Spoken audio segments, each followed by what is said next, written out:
का बहुत बहुत स्वागत है आज अपने फिर इस नए लेक्चर में। तो देखो, जो इस वीडियो के थ्रू ही हमारे चैनल पे आए हैं, मैं उनके लिए 2 मिनट लूंगी सिर्फ पुराने स्टूडेंट्स से। प्लीज स्टूडेंट्स जो भी पुराने हैं, हमसे पहले से जुड़े हुए हैं, 2 मिनट का सिर्फ सुन लीजिए। नए स्टूडेंट्स के लिए, स्टूडेंट्स जो भी नए आए हैं, मैं आप लोगों को बता दूं, हम लोग इस चैनल पे एमएससी और बीएससी की क्लासेस चलाते हैं। ठीक है, अभी करंट में अपन लोग एमएससी की चला रहे हैं, फिर धीरे धीरे अपन लोग, ठीक है, समझ रहे हैं। लेकिन अभी सबसे पहले मैंने स्टार्ट किया है एमएससी का, बिकॉज कॉलेज लेवल की जो भी परेशानी आती है स्टूडेंट्स को ज्यादा आती है और उनके लेक्चर्स नहीं मिल पाते हैं। ठीक है, इसलिए हम लोगों ने इस तरह से स्टार्ट किया है। तो स्टूडेंट्स मैं आप लोगों को बता दूं, एमएससी 2 साल की होती है, बिल्कुल फाइनल ईयर और प्रीवियस ईयर। ठीक है, 2 साल की होती है स्टूडेंट्स। फाइनल ईयर का कोर्स हम लोग लगभग कर चुके हैं, लगभग हम लोग कर चुके हैं। या मैं आप लोगों को क्लियर कर दूं, जो अभी यूनिवर्सिटी हम लोग लेके चल रहे हैं, वहां पर लेके चल रहे हैं राजस्थान यूनिवर्सिटी, राज ऋषि भर्तृ मत्स्य यूनिवर्सिटी। ठीक है, अलवर में है, ये जयपुर में है। और एक अभी मेरे पास कमेंट आया था स्टूडेंट्स, ब्रज यूनिवर्सिटी का। ठीक है, महाराजा सूरजमल ब्रज यूनिवर्सिटी भरतपुर की, उसका सिलेबस भी हम लोग स्टूडेंट्स कवर अप कर रहे हैं।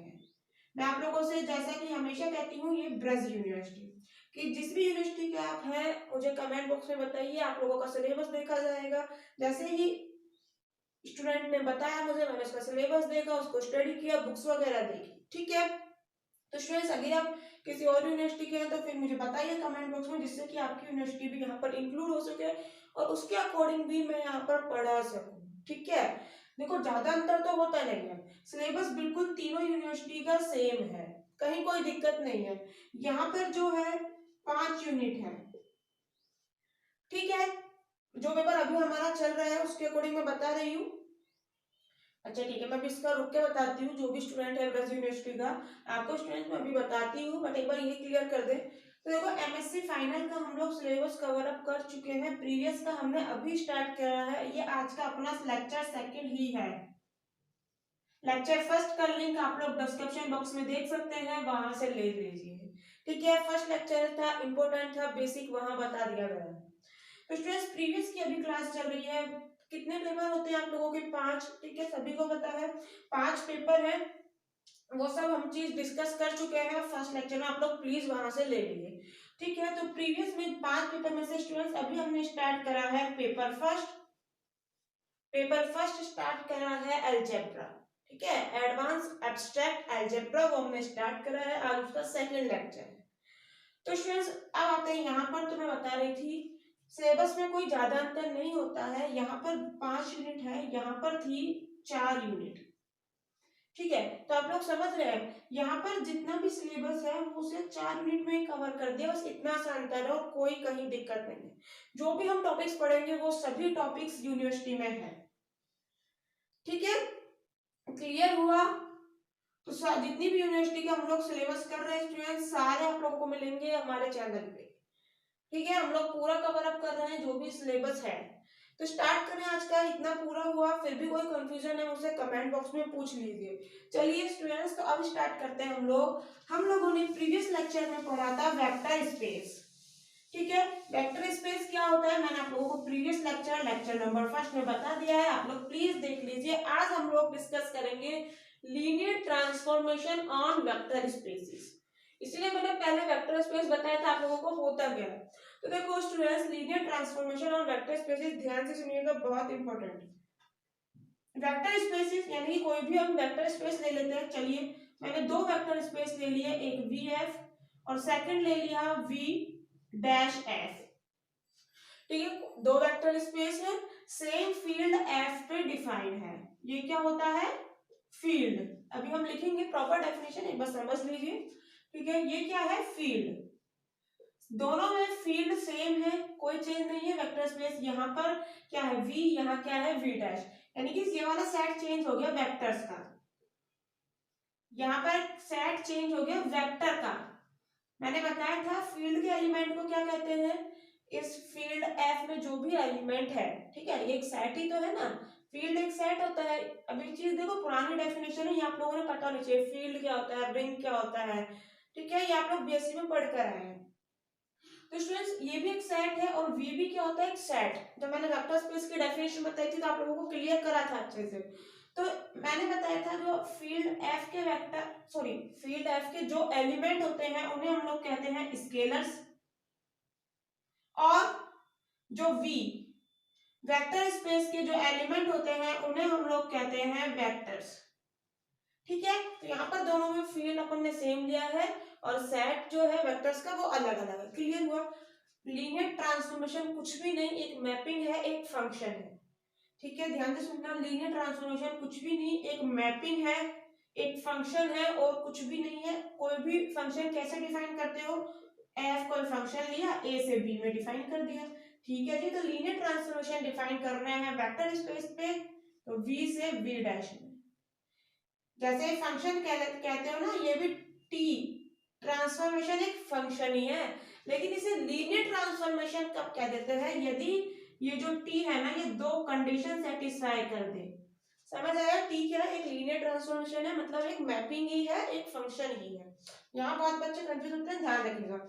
यदि ये दो कंडीशन सेटिस्फाई कर दे तो भैया इसे कह देंगे लीनियर ट्रांसफॉर्मेशन। अन्यथा ये एफ जो कह रहे हो ना फंक्शन है, ये भी ऐसा ही कोई एक फंक्शन ही है।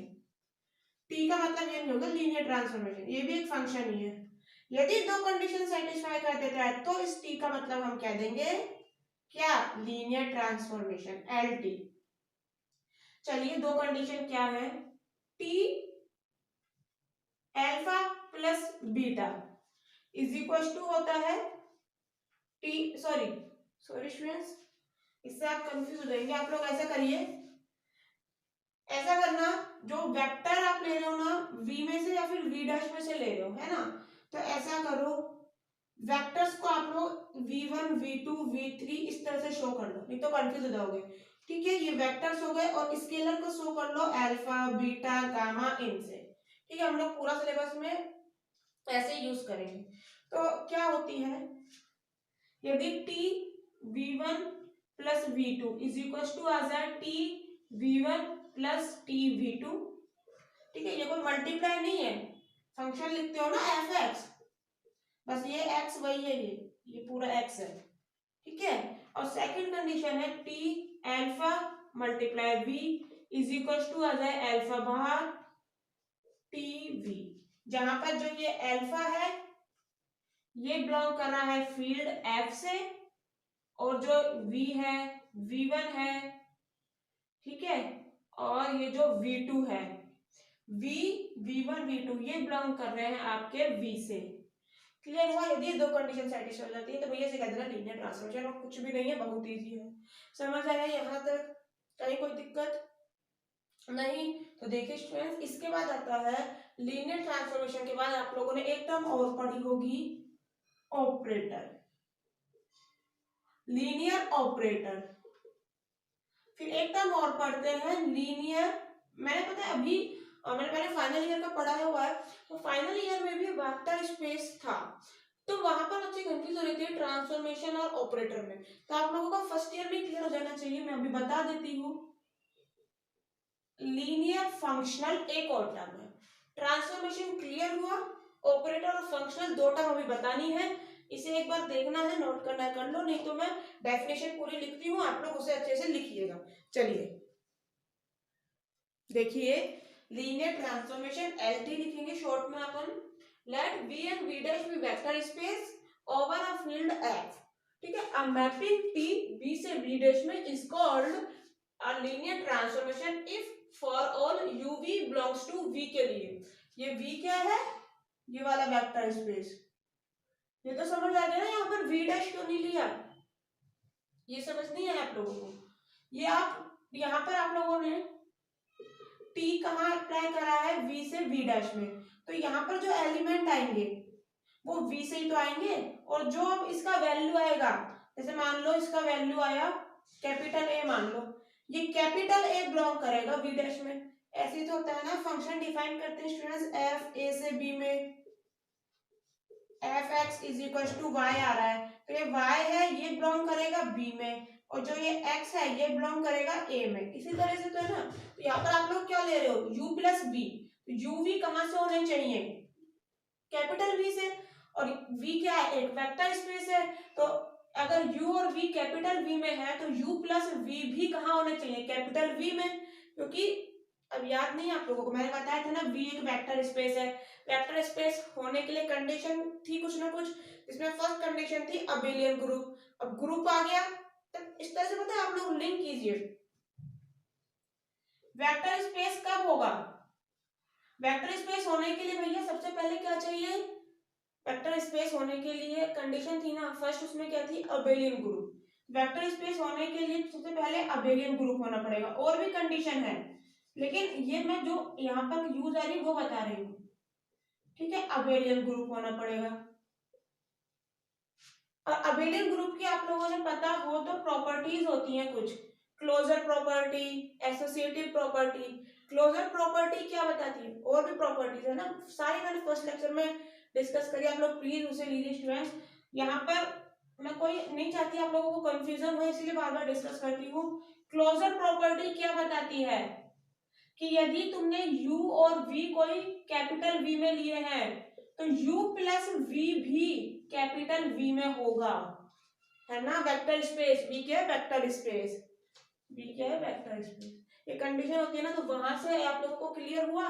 सब चीजों को लिंक करते हुए चलो, कभी नहीं भूलोगे।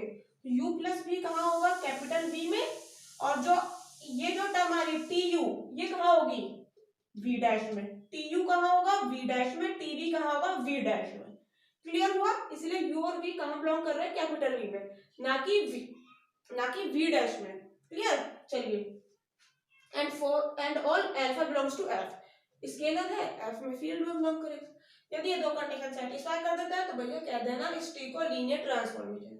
कंबाइंड फॉर्म में इसको इस तरह से लिख सकते हैं। यहाँ पर आप लोगों ने क्या देखा कि एक तो अलग अलग अप्लाई हो जाता है टी, और यदि इस तरह से है तो स्केलर बाहर आ जाता है। तो कंबाइंड फॉर्म में मैंने ऐसे लिख दिया T alpha u plus beta V. क्या था, स्केलर तो बाहर आ जाते हैं और ये अलग अलग अप्लाई हो जाते हैं। स्केलर बाहर आ गए, प्लस की जगह प्लस आ गया, अलग अलग अप्लाई हो गए। अब प्लस की जगह अगर माइनस दे दे तो कहाँ दिक्कत है, तो कहाँ दिक्कत है, कहीं दिक्कत नहीं। अब मैं आप लोगों को एक चीज बताऊं, ध्यान से सुनना, थोड़ा सा लिंक करने की कोशिश करना। ये क्लियर हुआ ना, थोड़ा सा एक्स्ट्रा पढ़ लो, थोड़ा सा सोचना। अब ये मत कहना हमारे पेपर में नहीं आएगा, टाइम वेस्ट मत करो, हमारा नेट खराब जा रहा है। स्टूडेंट्स प्लीज सुन लीजिए, 2 मिनट लगेगी, काम की चीज है आपकी। मैं क्या आई हूँ, अगर यहाँ माइनस आ गया तो टी यू माइनस बी आ गया तो इसको ऐसे नहीं लिख सकते क्या, टी, ध्यान से देख लेना एक बार, कुछ प्रैक्टिकल चीजें हैं, बिल्कुल लिख सकते हैं, बचपन में पढ़ा था प्लस माइनस माइनस होता है, बिल्कुल लिख सकते हैं। अब प्लस के लिए तो आपने प्रॉपर्टी पढ़ रखी है ना, टी यू प्लस इस पे अलग अप्लाई हो जाएगा तो टी माइनस बी, हाँ सही लिखा है। और क्या आप यहाँ पर एक बात मेरा माइनस वी होगा भी इस v में, जो यहाँ पर एलिमेंट लिख रहे हो वो कहाँ होने चाहिए, कैपिटल V में। तो मुझे बताओ माइनस v जो तुमने यहाँ पर लिखा है क्या इस कैपिटल V में होगा भी नहीं होगा, होगा भी या नहीं होगा। फिर यही बात आती है v क्या है, वेक्टर स्पेस। वेक्टर स्पेस के लिए क्या होना चाहिए, अबेलियन ग्रुप। ग्रुप की प्रॉपर्टीज क्लोजर हो गई, ऐसे ही क्या आती है, एक एसोसिएटिव, फिर क्या आती है, एग्जिस्टेंस ऑफ आइडेंटिटी और एग्जिस्टेंस ऑफ इनवर्स। तो मैं एग्जिस्ट ऑफ इनवर्स की बात कर रही हूँ, यहाँ तो आइडेंटिटी वाला आ गया, और यहाँ पर बात कर रही हूँ existence of inverse. Existence of inverse में मैंने आप लोगों को बताया था फर्स्ट लेक्चर में, यदि कोई एलिमेंट V में U है तो इनवर्स का मतलब क्या हो गया, माइनस U, इसका इनवर्स माइनस U भी बिलोंग करता है V में। इनवर्स का बताया था आप लोगों को, यहाँ वेक्टर स्पेस कह रहा है मतलब इनवर्स में एग्जिस्ट करते हैं। तो यदि U बिलोंग कर रहा है, U की जगह V ले लिया, इससे कंफ्यूज मत होना, U V W क्या ले रहे हैं, वेक्टर की बात कर रहे हैं। तो यहाँ पर यदि V कैपिटल V में है तो माइनस V भी अवश्य रूप से स्टूडेंट्स कैपिटल V में होगा, ठीक है। और अब इसको क्या माइनस बाहर आ सकता है क्या नहीं आ सकता, वो आप लोगों को मैं बताऊंगी, अभी प्रॉपर्टीज है कुछ उसमें। क्लियर है, जहां तक क्लियर हुआ, आगे का देखो। ये रफ कर दे, है ना। ये आप लोगों ने देखो डेफिनेशन में हर एक चीज क्लियर करके बता रही हूँ, अच्छे से करिए। इसके बाद आता है स्टूडेंट्स लीनियर ट्रांसफॉर्मेशन के बाद लीनियर ऑपरेटर सुन लेते हैं। चलो पहले ऑपरेटर, है ना। लीनियर ऑपरेटर क्या होता है भैया? लीनियर ऑपरेटर तुमने टी यहाँ कहाँ डिफाइन करा है, ध्यान से देख लेना। वी से वी डैश में, यानी कि अलग अलग वेक्टर स्पेस है। यदि ये टी तुम वी से वी में ही डिफाइन कर दो, यानी कि दोनों सेम हो, तो हम कह देते हैं इसे लीनियर ऑपरेटर। ठीक है, लीनियर ट्रांसफॉर्मेशन की जगह क्या कह देते हैं? Linear operator. ठीक है, टी कहाँ डिफाइन है? वी के ऊपर।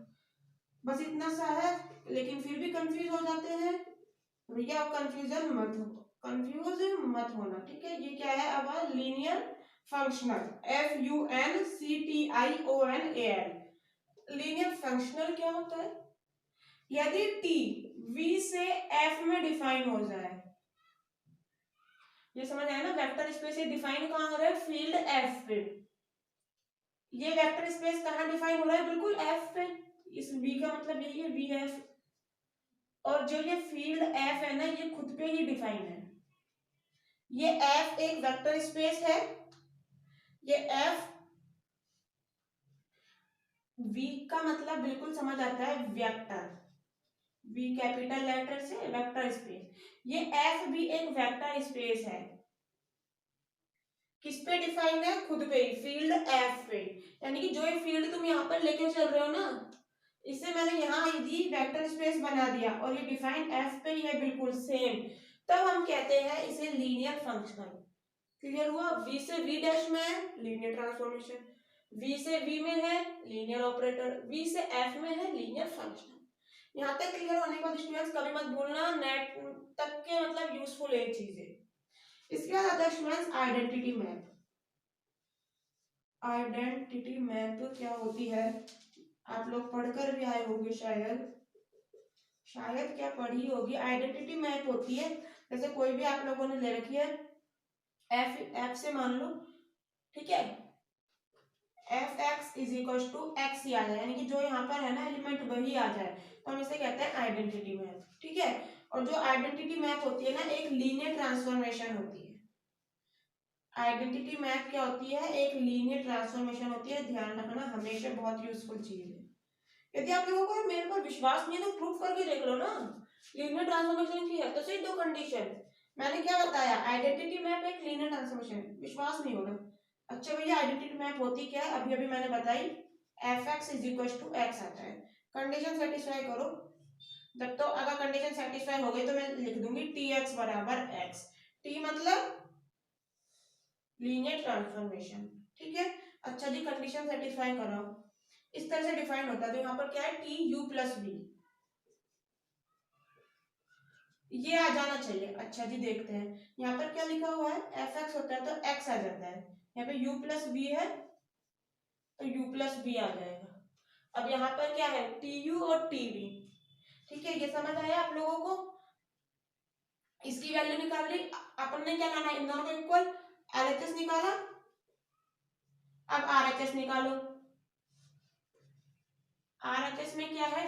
T U plus T B. अपन ने इक्वल ही तो लाना है ना, पढ़ रखी होंगी चीजें तो इक्वल लानी होती है। एलएचएस आरएचएस को लेके चलते हैं, कहीं ना कहीं बीच में बराबर आ जाती है। ठीक है जी, चलो इसका वैल्यू बताओ।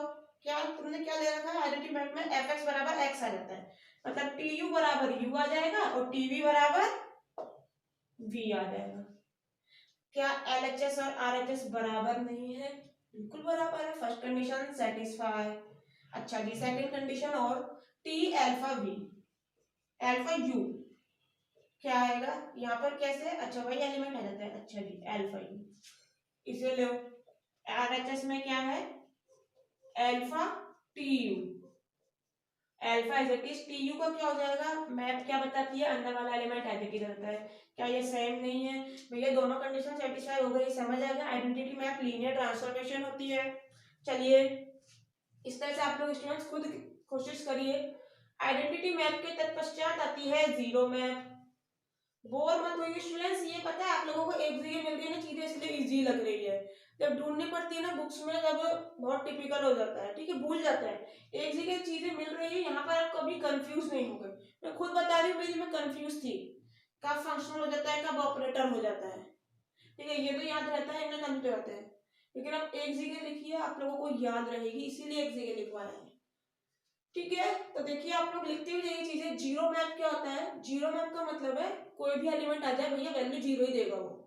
मतलब जैसे कोई फंक्शन आप लोगों ने डिफाइन करा ए से बी में, तो ए में कोई सा एलिमेंट उठा लो, A B C D E F G कुछ ही उठा लो, हमेशा वैल्यू क्या आएगी? जीरो। तो इसे हम लोग कहते हैं जीरो मैप, ठीक है, कि हमेशा वैल्यू जीरो आए, हमेशा कोई भी एलिमेंट उठाओ जीरो पे ही मैप कर रहा है, इसे हम लोग कहते हैं जीरो मैप, ठीक है। आगे और चीजें आती है देखो अपने पास, लीनियर ट्रांसफॉर्मेशन जीरो मैप। हाँ, अब आगे की प्रॉपर्टीज और कुछ है, जैसे कि चलो मैं आप लोगों को बताती हूँ, एक बार इसे नोट करो, फिर यहाँ पर कुछ ज्यादा खिचड़ी पक जाएगी, इसे देखो एक बार, फिर आगे का लिखते हैं, फिर पढ़ते हैं। हुआ स्टूडेंट्स यहाँ तक? तो समझ आया, आइडेंटिटी मैप जीरो मैप दोनों क्या होती है? Linear transformation. क्लियर हुआ यहाँ तक? कंप्लीट। अब देखो कुछ प्रॉपर्टीज आती हैं, मैंने ये रफ नहीं करा है इसीलिए आप लोगों को भी प्रॉपर्टीज, क्योंकि हम देखेंगे तो उनका प्रूफ भी देख लेंगे साथ ही साथ, तो जिससे कि समझ आता रहे, यहीं पर लिखी हुई सब चीजें। चलिए प्रॉपर्टीज आती है कुछ प्रॉपर्टीज। टी कोई भी मान रखा है, लीनियर ट्रांसफॉर्मेशन है वी से वी डैश में, ठीक है। चलिए प्रॉपर्टीज आपके सामने है, सॉरी डेफिनेशन आपके सामने, प्रॉपर्टी सामने आने वाली है धीरे धीरे, ठीक है। तो देखिए स्टूडेंट्स, फर्स्ट प्रॉपर्टी है T zero is equal to हमेशा जीरो होता है, यानी कि यदि तुमने इसमें से जीरो लिया है तो वी डैश में हमेशा जीरो मिलेगा, यानी कि जो लीनियर ट्रांसफॉर्मेशन है, ध्यान से सुनना, जीरो को हमेशा जीरो पर ही मैप करता है, ठीक है। आप लोग थ्योरम्स में कुछ ऐसी लैंग्वेज देखोगे तो कंफ्यूज मत होना, इसका मतलब क्या होगा, जो टी है वो जीरो को जीरो पे मैप कर रहा है। कैसे भैया? तो भैया ऐसे प्रूफ देख लीजिए एक बार, मुझे एक बार बताइए, जीरो प्लस जीरो को मैं क्या लिख सकती हूँ? बचपन में पढ़कर आए थे, जीरो प्लस जीरो जीरो होता है। लीनियर ट्रांसफॉर्मेशन ले लीजिए, दोनों तरफ टी से ऑपरेट कराइए, तो लीजिए T zero plus zero is equal to T zero. अच्छा जी, अब मैंने क्या कहा, टी एक लीनियर ट्रांसफॉर्मेशन है, तो भैया लीनियर ट्रांसफॉर्मेशन की प्रॉपर्टी फर्स्ट है, इसे लीनियरिटी प्रॉपर्टी भी कह देते हैं, है ना, कंफ्यूज मत होना कभी, लीनियरिटी प्रॉपर्टी, लीनियर लिख रहा है ना, वो शब्द यहीं से आया है, अलग अलग अप्लाई हो जाता है। अच्छा जी, तो मैं इसको ऐसे लिख सकती हूँ T zero plus T zero, बिल्कुल, यहाँ तो T zero as it is चल ही रहा है, इसी में एक जीरो और ऐड कर ले तो कौन सी आफत आ गई, जीरो किसी में ऐड करो वही रहता है। मैं यहाँ से कुछ देख पा रही हूँ क्या? तो इसका मतलब क्या हुआ, क्या इंप्लाई कर रहा है ये? इसका मतलब भैया T zero is equal to zero.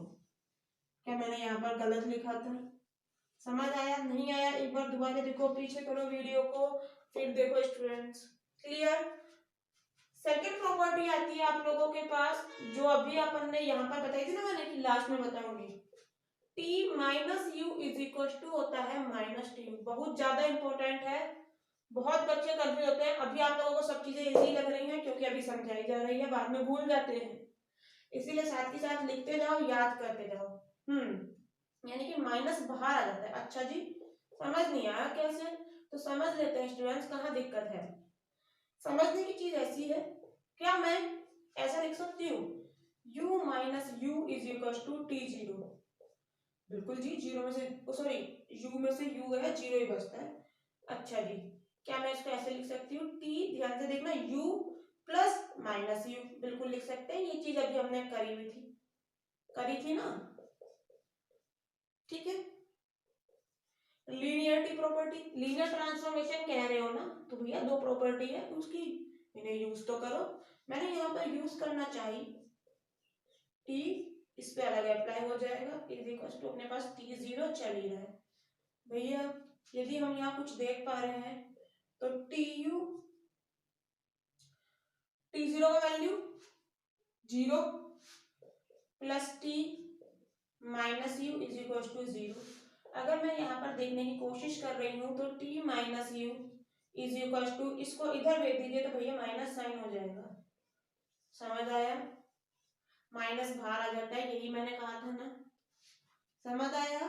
चलो फटाक से नोट करो, उम्मीद है आप अभी तक कर चुके हैं, है ना, बिल्कुल कर चुके होंगे अभी तक। मिटा दे इसे स्टूडेंट्स, मिटा दे, रफ कर दे, खत्म कर दे इसको। दो प्रॉपर्टी समझ आने के पश्चात प्रॉपर्टी नंबर थर्ड आती है आप लोगों के पास, टी यू माइनस बी वाली, जो मैंने आप लोगों को बताई थी, क्या होती है, T U minus T B. अब आप लोगों ने यदि वो लिख रखा है तो आप लोग उसे पूरा कर सकते हैं, जो मैंने कहा था बाद में बताऊंगी। क्या अब नहीं कर सकते, ये मैं प्रूफ बता रही थी ना, वहां एक प्रॉपर्टी के चक्कर में, इस प्रॉपर्टी के चक्कर में रुक गया था बस। अरे दोबारा देख लो, चलो इसका तो यहीं पर, ये प्रॉपर्टी याद रखना, माइनस बाहर आ जाता है, जैसे यहाँ प्लस बाहर आ जाता है ना, ऐसे ही यहाँ पर देखो प्लस की जगह माइनस है और कोई कहीं दिक्कत नहीं है। ये कैसे प्रूफ करेंगे तो ध्यान से देखो, मैं यहीं पर कर रही हूँ, इसको वही मैं क्या लिख सकती हूँ, T U plus T minus B, क्या मैं इसको लिख सकती हूँ ऐसा? अब तो समझ आ जाएगा स्टूडेंट्स, यहाँ से देख लो, ये u माइनस बी वाला चक्कर, u माइनस बी वाला वही प्लस लूंगी, फिर अलग अलग अप्लाई करूंगी, इसको ऐसा लिख सकती हूँ, इसको मैं क्या लिख सकती हूँ, यही चल रहा है ना, यहाँ पर कंफ्यूज नहीं होना है अपन ने, ये यहाँ तक पहुंचना है। अच्छा जी, इसको मैं क्या लिख सकती हूँ प्रॉपर्टी से, अरे पहुंच तो गए, पहुंचा पूछा है students, T minus B minus बाहर आ जाता है। अच्छा जी, अच्छा जी, बस हो गया ये तो स्टूडेंट्स तीन प्रॉपर्टी है, बहुत ज्यादा इंपॉर्टेंट, याद रखिएगा। इसके बाद आता है देखो कर्नल ऑफ टी और इमेज ऑफ टी। इस टी का कर्नल क्या कहलाता है और इस टी की इमेज क्या कहलाती है। बहुत इजी है, इमेज तो आप लोग समझते हो ना, जो उस तरफ आ रहा है। कर्नल क्या है तो जीरो पर, मैं भी नहीं बोल रही, अभी नहीं बोल रही, बाद में बोलूंगी, मैं लिखूंगी, आप लोग एक बार ये नोट करिए, ठीक है। मैं आप लोगों को अभी बताते हैं डेफिनेशन, देखिए आगे, कर्नल ऑफ लीनियर ट्रांसफॉर्मेशन और इमेज ऑफ लीनियर ट्रांसफॉर्मेशन। ये क्या स्टूडेंट्स, में लीनियर ट्रांसफॉर्मेशन इसलिए नहीं मिटा रही हूँ, ध्यान रखो इन्हीं की डेफिनेशन कितनी सारी है, इससे रिलेटेड कितनी डेफिनेशन है, ठीक है। तो देखो कर्नल क्या होता है भैया, टी वी से वी डैश में कोई एक लीनियर ट्रांसफॉर्मेशन है, देन कर्नल ऑफ टी इस तरह से डिनोट किया जाता है, के ई आर और ब्रैकेट में टी इज डिफाइंड एज, किस तरह से डिफाइंड है भैया, the set of vectors of V, V के वेक्टर आएंगे इसमें, ठीक है, वी के जितने भी एलिमेंट्स है वही आएंगे इसमें कर्नल में, which maps into the zero vector of V dash, वही जो मैंने बताया था ना अभी, कर्नल ऑफ टी में वो एलिमेंट आएंगे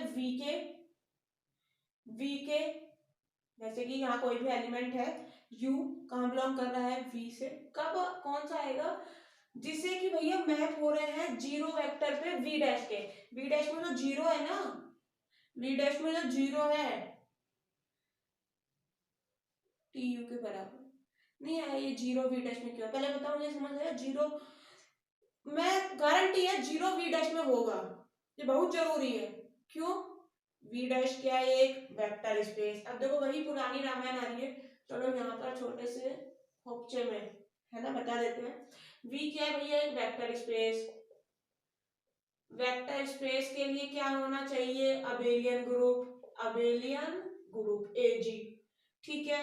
अबेलियन ग्रुप का मतलब वही प्रॉपर्टीज, और वही प्रॉपर्टीज में मुझे बताओ एग्जिस्टेंस ऑफ आइडेंटिटी, वहां पर आइडेंटिटी एलिमेंट क्या होता है, जीरो। ये अबेलियन ग्रुप हम किसके लिए प्रूफ कर रहे हैं, प्लस के लिए कर रहे हैं ना, पूरा बताया मैंने, v प्लस एक अबेलियन ग्रुप होना चाहिए, प्लस के लिए स्टूडेंट्स आइडेंटिटी क्या होती है, जीरो, और मल्टीप्लाई के लिए आइडेंटिटी क्या होती है, 1। ये मैंने अच्छे से बताया आपको फर्स्ट लेक्चर में, तो मैं इसलिए कह रही हूँ गारंटी से कि जीरो जो है ना वो तो वेक्टर स्पेस में हमेशा होगा ही होगा। तो जो जीरो आपका वी डैश में है ना, अभी जीरो तो एक ही है, वही वी में है वही वी डैश में, जीरो कोई अलग ब्रह्मांड से कोई ना आया है, हाँ बिल्कुल स्टूडेंट्स, वही एक जीरो है जो दोनों में है, लेकिन यहाँ पर हमें वी डैश लिखना अति आवश्यक है, क्योंकि हम लोग यहाँ पर कह रहे हैं वी डैश वाला जीरो वेक्टर, समझ आए। चाउमीन एक ही है, चाउमीन एक ही है, लेकिन यदि वो खंडेलवाल की दुकान पर है और एक है गुप्ता जी की दुकान पे, तो बस ये आप लोगों ने बताना है घर पर आकर कि खंडेलवाल से लाए हो कि गुप्ता जी से लाए हो, चाउमीन एक ही है, ठीक है। इसी तरह से 0 एक ही है, आप लोगों ने ये बताना है वी से लिया है कि भैया वी डैश से। अब समझ आया। तो यहाँ पर वो वाले एलिमेंट आते हैं कर्नल में जिनके की जो कि मैप हो रहे हैं, जो वेक्टर u कहाँ मैप हो रहा है 0 पे, ठीक है। कर्नल ऑफ t हमेशा कहाँ से आएगा v से, ये हमेशा मत भूलना, मतलब कभी मत भूलना, ये हमेशा याद रखना कि जो कर्नल में एलिमेंट आते हैं वो कहाँ से आते हैं v से। और इमेज में कहाँ से एलिमेंट आते हैं, जो ये इमेज है इसमें कहाँ से एलिमेंट आते हैं वी डैश से। यहाँ कंफ्यूज हो जाते हैं, कर्नल में वी से एलिमेंट आते हैं, इमेज ऑफ टी में वी डैश से एलिमेंट आते हैं। इमेज तो भैया नाम से पता लग रहा है, टी कोई लीनियर ट्रांसफॉर्मेशन है वी से वी डैश में। देन इमेज ऑफ टी को कैसे डिनोट करते हैं, आई एम शॉर्ट में लिखा हुआ है और ब्रैकेट में टी, ठीक है, स्मॉल लेटर, लेटर भी स्मॉल है। Is the set of all those vectors, उन सभी वेक्टर्स का सेट जो कि पहली बात तो वी डैश में से आ रहे हैं, और दूसरी बात which are the images of all the vectors of v। v में जितने भी तुमने वेक्टर लिए, t क्या है लीनियर ट्रांसफॉर्मेशन है ना v से v डैश में, तो यहाँ पे तुमने कोई सा वेक्टर उठा, जैसे मैंने u उठा लिया, तो ये tu पूरा का पूरा कहाँ बिलोंग करेगा v डैश में।